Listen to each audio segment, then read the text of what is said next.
Je ne suis pas prêt. Combien de fois vous êtes-vous surpris à dire ces mots? Combien de relations n'ont jamais vu le jour? Combien d'opportunités professionnelles avez-vous manqué par peur de vous lancer? Aujourd'hui, nous allons explorer ce que cette expression révèle réellement et ce qu'elle vous coûte concrètement. Hello tout le monde, j'espère que vous allez bien, que vous avez passé un bon week-end, mais surtout que vous êtes prêtes et prêts à écouter ce nouvel épisode jusqu'au bout. Je ne suis pas prête à être avec toi, je ne suis pas prête pour lancer ce projet, j'ai besoin d'un peu plus de préparation, j'ai besoin de régler mes problèmes. À première vue, tous ces mots peuvent vous sembler logiques, prudents et même raisonnables. Mais dans la majorité des cas que je rencontre en consultation, ils signalent autre chose. Et cette chose, c'est la peur de l'engagement, qui va bien au-delà de la simple hésitation. Ils traduisent souvent une résistance face à la possibilité d'adopter une nouvelle identité, à assumer une responsabilité différente ou à se montrer autrement. Lorsqu'une personne me dit «je ne suis pas prêt» ou «prête», ce qu'il ou elle exprime, souvent de manière inconsciente, est certes une peur manifeste de l'engagement, mais surtout la peur d'être vu sous un angle nouveau, la crainte du jugement, l'angoisse de ne pas pouvoir répondre aux attentes liées à cette nouvelle posture. Et ce mécanisme puise ses racines dans l'histoire personnelle, dans les croyances héritées de l'enfance, dans les critiques qui ont laissé des traces, des schémas observés chez vos parents et que vous avez reproduits sans même vous en apercevoir. Et le problème, c'est que tant que vous vous contentez d'une compréhension purement intellectuelle, le blocage persiste et se répète inlassablement. Alors comment se manifeste cette peur de l'engagement? Eh bien, elle se manifeste par exemple à travers des relations qui s'arrêtent, malgré un intérêt réel, des sentiments réciproques et des valeurs communes.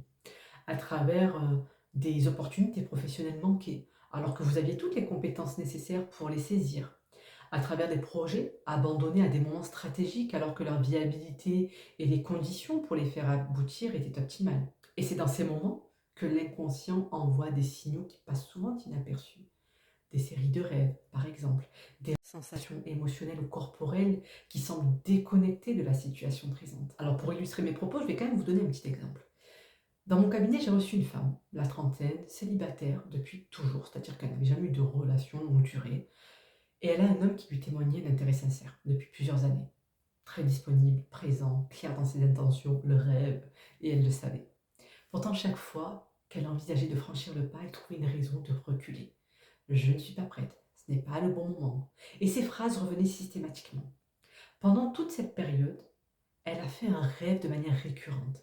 Elle enfilait de magnifiques chaussures neuves, rouges, adaptées à sa taille, confortables, mais elle les retirait à chaque fois. Et elle se disait qu'elle les remettrait plus tard, quand ça serait le moment ou lors d'une occasion qui lui permettrait de les porter. Et puis elle les rangeait soigneusement dans leur boîte. Alors au moment où elle vient me voir, elle m'explique que tout ça s'étale sur 10 ans. C'est-à-dire que pendant 6 ans, cet homme a tenté de la convaincre.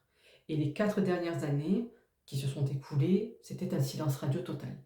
Donc il faut noter quand même qu'avoir un rêve qui revient plusieurs fois par an pendant près de 10 ans laisse une empreinte assez profonde. Quelques jours avant notre première séance, elle l'avait recontacté sur les réseaux sociaux et elle n'avait pas encore reçu de réponse. Et ça faisait déjà un mois que ses rêves avaient changé. Et cette fois, elle cherchait ses chaussures. Mais elle ne parvenait pas à les trouver, ou bien elle n'était plus à la taille, ou bien le talon était cassé. Et dans son cas, les chaussures représentaient la relation qu'elle hésitait à concrétiser. Pendant 10 ans, elle s'en détournait systématiquement. Et ce frein se répétait à la fois dans ses rêves et dans sa vie. Ses rêves me montraient à moi, en tant que professionnelle, déjà que cet homme n'était probablement plus disponible. Mais je ne lui ai rien dit car mon rôle n'est pas de prédire, c'est de l'accompagner à comprendre ce qui se joue réellement en elle. Donc nous avons travaillé sur l'origine de ce frein. Et ce qui est apparu, c'est une croyance profondément ancrée qui lui laissait penser que s'engager sur le plan amoureux signifiait perdre une part de sa liberté et de son identité. Et cette croyance venait du divorce de ses parents et de ce qu'elle avait souvent entendu de sa mère, qu'un homme finirait par limiter sa liberté une fois qu'elle se serait entièrement donnée. Lors de notre troisième séance, elle revient, elle est complètement anéantie. L'homme qui l'a courtisée pendant tant de temps était marié depuis un an. Il attendait son premier enfant. Cette femme avait trouvé chaussure à son pied. Mais à force de fuir l'engagement, cette paire avait fini par appartenir à quelqu'un d'autre. Alors le travail thérapeutique s'est fait sur 6 séances. Ça peut sembler court, mais chaque séance a décodé des couches différentes de son mécanisme. Et aujourd'hui, elle est dans une relation stable depuis un an. Elle admet qu'elle a eu envie de fuir au départ, mais elle a compris d'où venait justement ce besoin de prendre la fuite. Et depuis, ses rêves ont complètement changé. Et je le préciserai peut-être dans chaque épisode, mais ce type de blocage ne se limite absolument pas aux relations amoureuses. Il s'observe tout autant dans le domaine professionnel, souvent avec des conséquences financières très concrètes. D'ailleurs, je vous parlais d'un homme que j'ai accueilli dans mon cabinet aussi, consultant, indépendant reconnu dans son domaine. On lui proposait régulièrement des missions importantes avec des clients de grande envergure. Son expertise était établie, sa réputation solide, les opportunités affluaient naturellement. Pourtant, à chaque fois qu'une grosse mission se présentait, il reculait. Je ne suis pas prêt. Je dois d'abord structurer cette offre différemment. Je ne suis pas sûr que ce client soit vraiment adapté pour moi. Pendant longtemps, il refusait des contrats. Et en rêve, il voyait souvent des scènes dans lesquelles il était à un dîner professionnel important, entouré de décideurs, de clients potentiels, et il portait toujours des lunettes de soleil à l'intérieur de la salle. Et on lui remettait des documents importants, des contrats à signer, sauf que tout était illisible, et que le stylo pour signer lui glissait systématiquement des doigts. Et puis dans d'autres rêves, il voyait son téléphone sonner, mais ses doigts étaient incontrôlables, il n'arrivait pas à décrocher. Ses rêves lui montraient exactement ce qui se passait dans sa vie professionnelle. Son incapacité à voir clairement les opportunités, son incapacité à saisir ce qui se présentait. Sauf qu'à chaque fois que je lui disais de me raconter les rêves qu'il avait eus, il me dit mais non, ça sert à rien, ce sont des rêves bizarres, c'est inutile, de toute façon les rêves ça sert à rien du tout. Mais il ne comprenait pas que son inconscient lui montrait précisément ce qui le bloquait.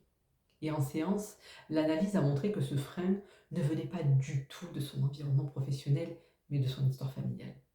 Son père exerçait une forme de maltraitance psychologique.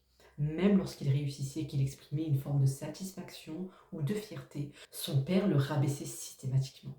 Il lui répétait que cela ne servait à rien et qu'il était stupide de se réjouir d'avoir fait, selon lui, le strict minimum, et qu'au fond il était incapable de quoi que ce soit.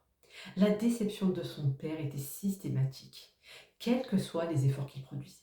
Et avec le temps, cela l'a poussé à s'investir massivement dans des formations, à accumuler des compétences et à chercher une forme de légitimité par le savoir et le travail.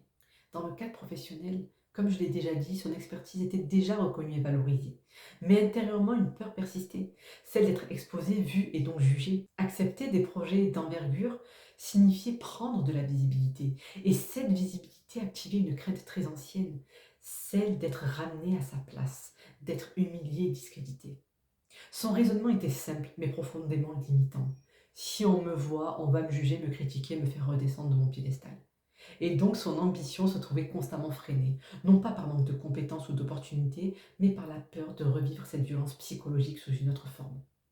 Et les conséquences concrètes de son blocage ont été importantes.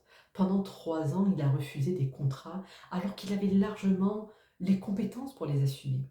Et le fait de se faire accompagner lui a permis d'accéder à la source et de dénouer ce qui le retenait. Aujourd'hui, 2 ans après notre travail, son chiffre d'affaires a triplé et il assume pleinement la valeur de son expertise. Et ses rêves ne sont plus les mêmes puisque le blocage n'étant plus actif, son inconscient n'a plus besoin de lui envoyer le message. Et ces deux exemples montrent comment fonctionne l'inconscient et comment fonctionnent les rêves. Mais le problème, c'est que vous ne pouvez souvent pas décoder vos propres rêves avec objectivité. Vous êtes trop pris par le vécu pour voir ce qui se joue. Vous rationalisez, vous minimisez, c'est exactement pour ça que certaines personnes passent des années à souffrir avant de consulter. Alors si vous en avez assez de tourner en rond, les informations sont en description pour me contacter sur mon site ou sur mes réseaux sociaux et je vous souhaite une belle journée et vous dis à très bientôt pour le nouvel épisode.